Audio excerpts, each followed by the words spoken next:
एक बार हम लोग एनालाइज कर लेते हैं कि इंडक्शन मोटर कैसे स्टार्ट होती है, देन उसका ही कॉन्सेप्ट हम लोग यूज़ करेंगे। तो डैम्पर वाइंडिंग में एक मैंने हल्की सी झलक आपको दी थी, एक बार यहाँ पे पूरा टेक्निकली समझ लेते हैं। तो क्या होता है कि थ्री फेज इंडक्शन मोटर की अगर बात करें तो वहाँ पर रोटर जो होता है उसको बिल्कुल फ्री रखा जाता है। उसको हम लोग पहले से नॉर्थ एंड साउथ क्रिएट करके नहीं देते, उसको छोड़ देते हैं हम लोग। वो डिपेंड होता है रोटेटिंग मैग्नेटिक फील्ड के ऊपर, ठीक है।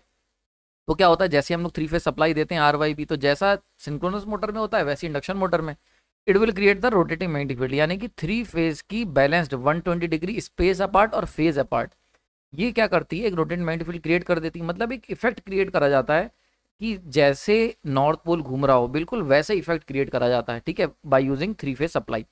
तो क्या होता है, नॉर्थ साउथ आ गए पिक्चर में। अब ये नॉर्थ साउथ इस तरीके से घूम रहे हैं, तो यहाँ पे ये क्या होते हैं, रोटर के ऊपर हम लोग क्या करते हैं, कंडक्टर्स लेते हैं, स्क्विरल केज की बात कर रहा हूँ सिंपली, और उनको क्या करते हैं, शॉर्ट कर देते हैं। तो कंडक्टर्स हैं, तो जब एक मैग्नेटिक फील्ड इनके अंदर घूमेगी तो डेफिनेटली उनके अंदर ईएमएफ इंड्यूस होगा, ठीक है, फ्लक्स कटिंग एक्शन हो रहा है क्योंकि। तो ईएमएफ इंड्यूस होगा, और ईएमएफ इंड्यूस के साथ साथ क्योंकि सर्किट कंप्लीट है, because these conductors are short circuited by a copper ring, ठीक है। तो क्योंकि जैसा कॉपर रिंग से क्योंकि शॉर्ट सर्किटेड है तो ईएमएफ जो होगा वो करंट में कन्वर्ट हो जाएगा। तो यहां पर आ जाता है करंट, ठीक है। अब ये जो करंट आएगा इसकी अगर पोलैरिटी निकालने की बात करें तो इसके लिए हम लोग फ्लेमिंग्स का राइट हैंड रूल यूज करेंगे, वो भी एडवांस वाला। अब ये क्या होता है, कई बार मैंने इसके बारे में जिक्र किया है। तो इसके लिए आप लोग क्या करो, सिंक्रोनस मशीन की जो मेरी सीरीज है उसके स्टार्टिंग लेक्चर्स में, मेरे ख्याल से 15 या 16वां लेक्चर है, मेरे को याद नहीं है, तो देख लेना। वहां पर मैंने फ्लेमिंग्स का राइट हैंड रूल एडवांस वाला बताया हुआ है। एडवांस क्या है, एडवांस बस इतना सा है कि जो फ्लेमिंग्स का राइट हैंड रूल है उसकी खास बात क्या है कि उसके अंदर जो डायरेक्शन हमने थंब लिया है, थंब जो लिया है वो डायरेक्शन ऑफ कंडक्टर की रोटेशन की डायरेक्शन है, direction of rotation of conductor. अब इस केस में क्या है कि मैग्नेट जो फ्लेमिंग्स का राइट हैंड रूल है वहां पर हमने मैग्नेटिक फील्ड को स्टेशनरी माना हुआ है और कंडक्टर को रोटेटरी माना हुआ है।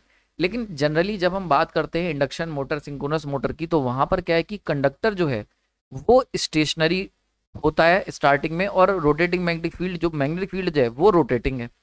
तो ऐसे केस में क्या करना पड़ता है, रिलेटिव वेलोसिटी का इस्तेमाल करके हम लोगों को थोड़ा सा रूल को चेंज करना पड़ता है। रूल को मतलब इन द सेंस रूल वही रहता है, हम लोग मैग्नेटिक फील्ड को स्टेशनरी कर देते हैं और कंडक्टर को अपोजिट डायरेक्शन में रोटेट करवा देते हैं। तो वही कॉन्सेप्ट जो है वो मैंने इस लेक्चर में आपको सिखाया है एडवांस फ्लेमिंग्स का राइट हैंड रूल में, ठीक है। तो जाके देख लेना, कुछ क्वेश्चंस भी मैंने वहां पर लगवाए हुए हैं, तो वहां से आपको कॉन्सेप्ट एकदम क्लियर हो जाएगा। तो क्लियर कर लो, बहुत इंपॉर्टेंट कॉन्सेप्ट है। तो वापस आते हैं अपने कॉन्सेप्ट पे। तो क्या होगा कि क्योंकि रोटेटिव मैग्नेटिक फील्ड है यानी कि फ्लक्स कटिंग एक्शन हो रहा है, तो there will be a EMF induced and current came into the picture because of the short circuited. तो करंट की निकाल लेते हैं डायरेक्शन। तो फ्लेमिंग्स का जब राइट हैंड रूल लगाओगे, देखो राइट हैंड रूल हमेशा तब लगाएंगे, याद रखो, फ्लेमिंग्स का राइट हैंड रूल जब हमें इंड्यूस्ड करंट निकालनी है, और अगर हमें टॉर्क की डायरेक्शन निकालनी है, टॉर्क की डायरेक्शन, तो हम लगाएंगे फ्लेमिंग्स का लेफ्ट हैंड रूल। तो लेफ्ट हैंड रूल से अल्टीमेटली हम लोग डायरेक्शन ऑफ रोटेशन निकालते हैं, रोटेशन की जो डायरेक्शन है, और राइट हैंड रूल से इंड्यूस करंट। तो जनरली लेफ्ट हैंड रूल का इस्तेमाल जो होता है वो मोटर में किया जाता है, क्योंकि मोटर के अंदर क्या होता है कि डायरेक्शन ऑफ रोटेशन निकालना होता है। और राइट हैंड रूल का इस्तेमाल जनरली हम लोग जनरेटर में करते हैं, क्योंकि वहां पर डायरेक्शन ऑफ करंट निकालनी होती है। बट ऐसा कोई हार्ड एंड फास्ट रूल नहीं है। जनरेटर में हम लोग क्यों करते हैं, अल्टीमेटली पर्पस होता है इंड्यूस्ड करंट की डायरेक्शन निकालना। तो आप याद रखो, राइट हैंड रूल का काम हम तब यूज करेंगे जब इंड्यूस्ड करंट निकालना होगा, है ना, और जब डायरेक्शन ऑफ रोटेशन या टॉर्क निकालना होगा तब हम लेफ्ट हैंड लगाएंगे। तो मोटर जनरेटर से मतलब नहीं है। अब यहाँ तो मोटर है, पर देखो फ्लेमिंग्स का राइट हैंड रूल का इस्तेमाल कर रहे हैं, ध्यान आ रही है। तो ये चीजें आप हमेशा समझ के रखना, अल्टीमेट कॉन्सेप्ट क्लियर होना चाहिए कि क्यों लगा रहे हैं, ठीक है। तो वापस से आते हैं काम पे। तो फ्लेमिंग्स का अगर हम लोग राइट हैंड रूल लगाएंगे क्योंकि डायरेक्शन ऑफ इंड्यूस्ड करंट निकालनी है, तो यहाँ पर यानी कि इधर वाले जो कंडक्टर्स हैं, मान के चलते नॉर्थ पोल यहाँ रहा होगा, यहाँ से घूम रहा है इधर की तरफ, ठीक है। तो बल्कि यहाँ नहीं, यहाँ मान लेते हैं, थोड़ा सा सिंपल कर देते हैं इसको। हम ये मान लेते हैं नॉर्थ पोल घूमता हुआ इधर गया और साउथ पोल घूमता हुआ इधर गया। तो अल्टीमेटली यहाँ पर मान लेते हैं नॉर्थ पोल जो घूम रहा है और साउथ पोल यहाँ पे रहा होगा। तो अगर इसके अकॉर्डिंग हम लोग देखें तो यहाँ पर इस इन सारे कंडक्टर्स में आएगा डॉट, और इन सारे कंडक्टर्स में आएगा क्रॉस। लगा के देख लेना आप कि हमने क्या माना है, नॉर्थ पोल यहाँ से घूमता हुआ इधर जा रहा है। तो अगर हम नॉर्थ पोल को स्टेशनरी करेंगे तो ये माना जाएगा कि रोटर इधर घूम रहा है ना, अल्टीमेटली ये कंडक्टर्स इधर घूम रहे हैं, तभी तो उसी के अकॉर्डिंग तो निकालोगे। तो एक को जब फील्ड को स्टेशनरी करेंगे, तो यहाँ पर अगर नॉर्थ पोल स्टेशनरी करें और साउथ पोल को यहाँ स्टेशनरी करें, तो यहाँ क्रॉस एंड यहाँ पे डॉट आ जाएगा राइट हैंड रूल से। तो डॉट एंड क्रॉस आ गया। अब अगर डॉट है तो यानी कि करंट यहाँ से निकल के यहाँ पे यहाँ से एंटर कर रही है, सॉरी यहाँ से निकल रही है, एग्जिट है, और यहाँ पे एंटर है। वैसे ही यहाँ पर है, वैसे ही यहाँ पर है।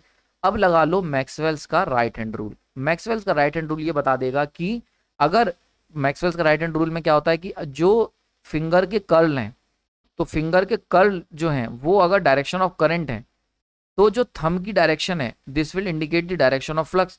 तो अगर आप अपनी फिंगर्स को राइट हैंड के, जो आपका राइट हैंड है उसकी फिंगर्स को अगर कर्ल करोगे इन दी डायरेक्शन, ये जो मैं बता रहा हूँ, यहाँ से निकल के यहाँ जा रहा है करंट, तो नीचे आ जाएगा, जो थंब होगा वो नीचे की तरफ पॉइंट आउट करेगा। ऐसी तो आपका राइट हैंड कैसे होगा, ये फिंगर्स हैं और ये है थंब, ऐसी तो होगा राइट हैंड।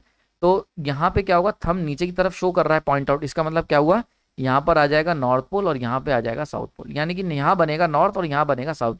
तो ये जो नॉर्थ साउथ है, these are the rotors north south. बहुत ध्यान से समझना, बहुत ही इन डेप्थ कॉन्सेप्ट है, इसीलिए बड़ी तसल्ली से बहुत ही समय लेके आपको समझा रहा हूँ ताकि कॉन्सेप्ट क्लियर हो जाए। तो ये हो गया रोटर्स का नॉर्थ एंड साउथ, ठीक है। तो ये रोटर का नॉर्थ हो गया, रोटर का साउथ हो गया। अब देखो क्या हो रहा है, क्योंकि रोटेटिंग मैग्नेटिक फील्ड का नॉर्थ पोल नीचे की तरफ जा रहा है, तो ये नॉर्थ पोल क्या करेगा, ये नॉर्थ पोल रोटेट हो रहा है, तो this will repel the rotors north pole. समझ में आ रहा है। तो ये रोटर का नॉर्थ पोल है और ये रोटेटिंग मैग्नेटिक फील्ड का नॉर्थ पोल है। तो ये जो रोटेटिंग मैग्नेटिक फील्ड का नॉर्थ पोल है ये रिपेल करेगा रोटर के नॉर्थ पोल को, ठीक है। तो अब क्या होगा अल्टीमेटली, ये जो रोटेटिंग मैग्नेटिक फील्ड का नॉर्थ पोल है ये इस रोटर के नॉर्थ पोल को रिपेल करेगा। ध्यान समझ लो, आरएमएफ का जो नॉर्थ पोल है ये रोटर के, जो रोटर में इंड्यूस्ड हुआ है, रोटर में जो इंड्यूस्ड नॉर्थ पोल है उसको रिपेल करेगा। सीधी सी बात है, क्योंकि मान के चलते हम एक नॉर्थ पोल की मैग्नेट ऐसे रख दें और एक मैग्नेट हम नॉर्थ पोल की इसकी तरफ लाएं, तो it will repel this particular magnet.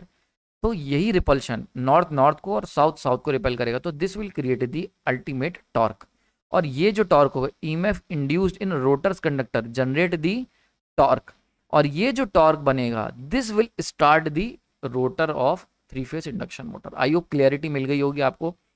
तो जो रोटर के अंदर नॉर्थ पोल है और रोटेटिव मैग्नेटिक फील्ड का नॉर्थ पोल है, तो रोटेटिव मैग्नेटिक फील्ड का नॉर्थ पोल इस नॉर्थ को अपोज करेगा, रिपेल करेगा, और इस चक्कर में रोटर घूमेगा इन दी डायरेक्शन ऑफ रोटेशन। तो इस तरीके से हम समझ सकते हैं। सिंपली कोई पूछे तो कॉज को अपोज करने के लिए रोटर अपनी उसी डायरेक्शन में रोटेट करेगा ताकि रिलेटिव वेलोसिटी को जीरो करा जा सके।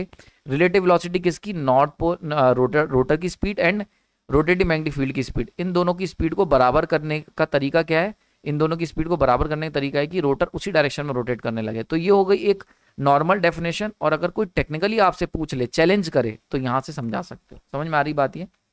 So that is the particular case.